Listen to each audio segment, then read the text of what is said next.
Ladies and gentlemen, let me tell you something real simple, something a lot of people don't want to hear, but it's the truth.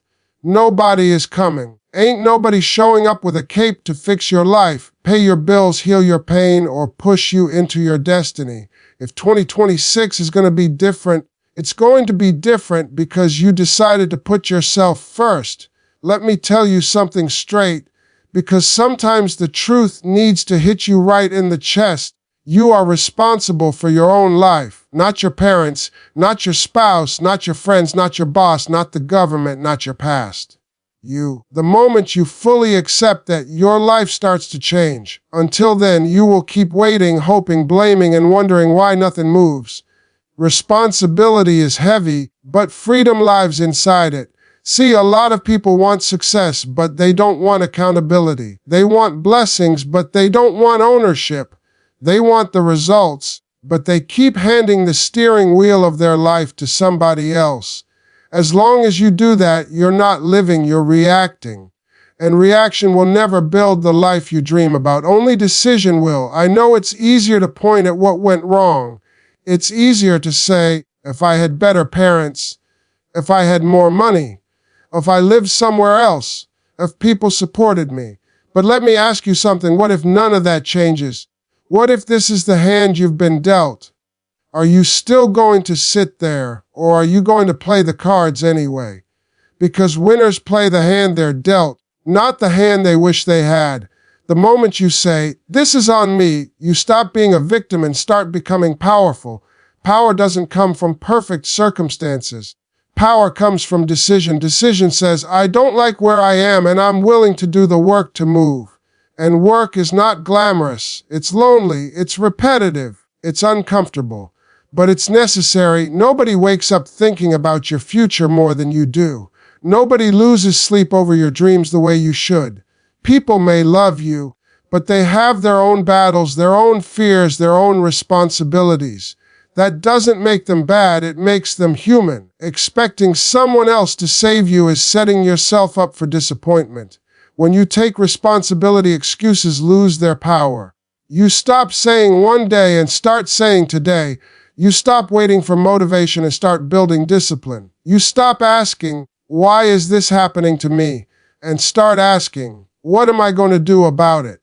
And listen, responsibility doesn't mean blaming yourself for everything that happened to you. Some things weren't your fault, but healing, growth, and progress, that part is your job. You can't change the past, but you can change how long you live in it. When you own your life, you gain something priceless: control. Control over your choices, control over your effort, control over your direction. And when you control those things, you finally give yourself a chance. Not a guarantee, not a shortcut, but a real chance. And sometimes that's all it takes. One decision where you look in the mirror and say, from this moment forward, I'm responsible for my life. Let me clear something up, because this right here keeps a lot of people trapped. Putting yourself first is not selfish. It never was. What's selfish is expecting something from an empty person. What's selfish is draining yourself dry and then resenting everybody around you because you're tired, broke, bitter, and unfulfilled. You were not created to be a sacrifice with no reward. Somewhere along the way, you were taught that taking care of yourself means you don't care about others. You were taught to feel guilty for choosing your peace, your growth, your dreams. So you kept choosing everybody else. You kept saying yes when it hurt. You kept showing up while falling apart inside. And now you're wondering why you don't recognize yourself anymore. Here's the truth: when you put yourself last, nobody puts you first. People will take as much as you are willing to give, and they won't even realize they're taking too much. Not because they're evil, but because you never set a boundary. You never said, this is where I end. You never protected your energy. You taught people how to treat you by what you tolerated. Putting yourself first means you stop apologizing for needing rest. It means you stop explaining why you need space. It means you stop feeling bad for choosing growth over comfort. And let me tell you something, every level you go to will demand a version of you that no longer has access to everybody. When you take care of yourself, you show up better. You think clearer. You move stronger. You love deeper. You can't give your best when you're exhausted, stressed, and emotionally bankrupt. That's not love, that's survival. And survival mode will never build a future. A lot of people are afraid that if they put themselves first, they'll lose people. And listen to me closely. Some people are only comfortable with you when you're struggling.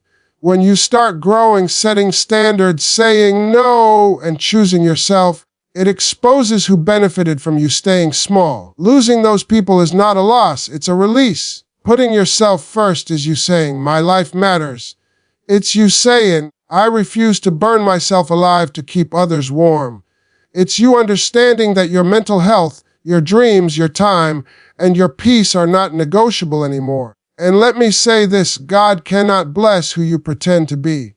He can only bless who you truly are. When you constantly give from obligation instead of purpose, you block your own progress. When you finally choose yourself, you align with who you were created to be. You don't owe everyone access. You don't owe everyone explanations. You don't owe everyone your energy. What you owe is honesty to yourself. And the moment you stop feeling guilty for choosing you, life starts responding differently. Opportunities change, confidence rises, respect follows, because when you finally put yourself first, you teach the world how to treat you, and more importantly, you show yourself that you matter. Let me talk to you about something you might be overlooking every single day, your gift.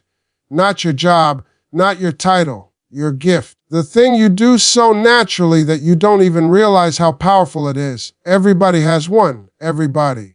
And the mistake you're making is thinking your gift is supposed to look like somebody else's. That right there is why you're confused. Your gift is the answer to a problem. It's the thing that makes room for you when nothing else will. I didn't get where I am because of luck. I didn't get here because everybody believed in me. I got here because I finally stopped ignoring what I was good at and started respecting it. When you honor your gift, doors open that education, connections, and money can't open by themselves. But here's the problem. You've been downplaying your gift. You've been treating it like a hobby instead of a calling. You say things like, it's nothing. Anybody can do that. It's not that serious. Let me help you understand something. If everybody could do it, everybody would be doing it. The fact that it comes easy to you doesn't make it small, it makes it yours. Your gift was given to you before you knew what fear was, before doubt showed up, before people told you to be realistic, and somewhere along the way life happened. Bills happened, responsibility happened, opinions happened, and you slowly started burying what made you special just to fit in. But you cannot ignore your gift and expect fulfillment. It doesn't work like that. When you operate in your gift, you don't have to force doors. You don't have to beg for validation. You don't have to explain yourself to everybody. Your gift will speak for you. It will make room for you in places you didn't qualify for on paper. I've seen it happen too many times to doubt it. Skill will take you places passion can't, but gift will sustain you when everything else fails. Now let me say this clearly, having a gift does not mean it won't require work. A gift is raw potential. Discipline sharpens it. Consistency protects it. Faith activates it. You can't be lazy with something God trusted you with. If you don't develop your gift, somebody else will develop theirs and take the spot that could have been yours. Stop waiting for permission to use what you already have. Stop waiting for applause before you start. Most people don't clap at the beginning, they clap at the end. You have to be willing to believe in your gift when nobody else does. You have to be willing to work on it in private before it's ever celebrated in public. And let me tell you something powerful. Your gift is connected to your purpose. When you walk away from it, you feel lost. When you lean into it, life starts making sense. It won't always be easy, but it will always be worth it. The moment you decide to respect your gift, protect your gift, and work your gift, you stop chasing opportunity. Opportunity starts finding you. Let me tell you something most people don't like to hear. Motivation is unreliable. Motivation feels good, but it's emotional, and emotions change. Some days you feel inspired. Some days you don't feel like doing nothing at all. If you wait to feel like it, you're going to stay exactly where you are. That's why discipline will always beat motivation, every time. Discipline is doing what needs to be done even when you don't feel like it. It's showing up on the days you're tired, discouraged, bored, or doubting yourself. It's making the decision once and then honoring it daily. Motivation says, I'll start when I'm ready. Discipline says, I'll start now and get ready along the way. A lot of people confuse talent with success. Talent might get you noticed, but discipline keeps you there. There are people less gifted than you living better lives simply because they are more consistent. They don't wait for the perfect mood. They don't wait for the perfect timing. They just do the work. And work done consistently compounds. Discipline is built in small moments. It's waking up when the alarm goes off. It's choosing progress over comfort. It's saying no to distractions that feel good now but cost you later. Nobody sees those moments, but those moments decide everything. The life you want is built in what you do when nobody's watching. Let me break this down. Discipline is self-respect in action. Every time you keep a promise to yourself, your confidence grows. Every time you break one, you weaken trust with yourself. And once you stop trusting yourself, it's hard to believe in your future. Discipline restores that trust. It teaches you that you can rely on you. People ask all the time, how do I stay motivated? That's the wrong question. The right question is, how do I build systems that don't depend on motivation? You don't rise to the level of your goals. You fall to the level of your habits. If your habits are weak, your future will be weak. If your habits are strong, your future will be strong. Discipline doesn't mean you never rest. It means you rest with intention, not avoidance. It means you schedule your breaks instead of quitting every time it gets hard. Discipline is not punishment, it's structure. And structure creates freedom. When you know what you're supposed to do every day, decision fatigue disappears. Here's the part nobody tells you: discipline is lonely.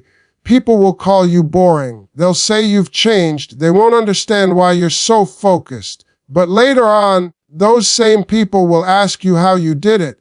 The separation you feel now is preparation. If you want a different life, you have to be willing to do what others won't. That's discipline. It's not loud, it's not flashy, but it works every time. Let me talk to you about fear, because fear has stopped more dreams than failure ever will. Fear is the most misunderstood feeling on this planet. You've been treating fear like it's a warning sign telling you to stop, when in reality, fear is a signal telling you you're about to grow. If you're not afraid of what you're doing, you're probably not aiming high enough. See, fear shows up when you're stepping outside of what's familiar. It shows up when you're leaving comfort. It shows up when you're about to try something that actually matters to you. And instead of understanding that, you've been backing up every time fear appears. You call it being realistic, but really it's being scared. Let me help you understand something. Everything you want is on the other side of fear. The life you imagine, the version of you that you see in your quiet moments, the success you pray about, that version of you requires courage. And courage does not mean the absence of fear. Courage means you move forward with fear sitting right beside you. You think confident people aren't afraid. That's not true. They're just afraid and willing to fail, willing to look foolish, willing to be uncomfortable, willing to be misunderstood. Fear doesn't mean you're not capable. Fear means the outcome matters to you. And if it matters, it's worth the risk. Most people regret the chances they didn't take, not the ones they did. You don't hear people saying, I wish I never tried. You hear them saying, I wish I would have gone for it. Fear lies to you. It tells you you're not ready. It tells you you're not good enough. It tells you to wait. But fear never tells you the truth about your potential. Let me say this clearly: growth requires discomfort. You cannot stay who you are and expect to live a different life. Every new level demands a new version of you, and that version is forged in uncomfortable moments. That version is built when you choose action over anxiety. Fear will always give you reasons. It'll remind you of your past failures. It'll bring up what could go wrong. It'll replay old embarrassment. But fear never talks about what could go right. It never shows you the doors that might open. It never shows you the strength you'll discover once you try. The only way to shrink fear is to move toward it. Fear doesn't disappear with thinking, it disappears with action. The moment you take the first step, fear loses some of its power. The second step weakens it even more. And before you know it, the thing that once scared you is just something you do. You weren't given dreams to sit on them. You weren't given vision to doubt it. Fear is proof that what you're reaching for is bigger than where you are now. And that's not a bad thing, that's the point. Let me say something that might make you uncomfortable, but growth usually does. If 2026 is going to be your year, you are going to have to stop explaining yourself and start executing. Talking feels productive, but action is what actually changes your life. You've spent enough time telling people what you're going to do. It's time to show them. See, explanation is often a form of delay. You explain your plans because you want approval, you want reassurance, you want someone to say, that's a good idea. But the problem is, the people you're explaining your dreams to are often the same people who don't have the courage to chase their own. Their doubt becomes your hesitation, and before you know it, another year is gone. Execution doesn't ask for permission. Execution doesn't wait for perfect conditions. Execution understands that clarity comes after movement, not before it. You don't get confident and then act. You act and confidence shows up later. Most people are stuck because they're trying to think their way into a new life instead of working their way into one. Let me tell you something real. Nobody claps at the beginning. When you start executing, people will question you. They'll watch quietly. Some will even hope you fail, because your action reminds them of what they're not doing. That's why moving in silence is powerful. You don't need an audience for preparation. You need focus. Execution requires you to be okay with being misunderstood.